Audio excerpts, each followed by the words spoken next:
मानौ तपाईँले यहाँ मुसाको लागि पासो थाप्नु भयो रे। के तपाईँले त्यहाँ लेख्नुहुनेछ खतरनाक यहाँ भित्र नपस्नुहोस्?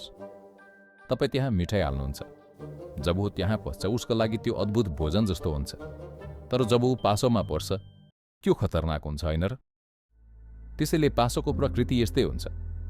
यही कारणले हामी भन्ने गर्छौँ यदि तपाईँ आफ्नो दिमाग समाधान खोज्नको लागि प्रयोग गर्नुहुन्छ भने यसले तपाईँको लागि नयाँ पासोको सिर्जना गर्नेछ। जब त्यहाँ पस्नुहुन्छ तब मात्र तपाईँले जान्नुहुन्छ कि यो समस्या हो। तपाईँ त्यहाँ पस्नुभन्दा अगाडि यो ठूलो समाधान जस्तो लाग्छ। बस मनको प्रकृतिलाई हेर्नुहोस्। तपाईँले एउटा समस्याको समाधान गर्नुभयो भने अरू 10 वटा समस्याहरू तयार हुन्छन् होइन र? यी 10 लाई समाधान गर्नुहोस्, अरू 100 वटा तयार हुन्छन्। यिनीहरूलाई समाधान गर्ने प्रयास नगर्नुहोस्। बस तपाईँ र तपाईँको मानसिक गतिविधिमा थोरै दूरी बनाउनुहोस्। जब त्यहाँ दूरी हुन्छ तब यसले तपाईँलाई असर गर्दैन।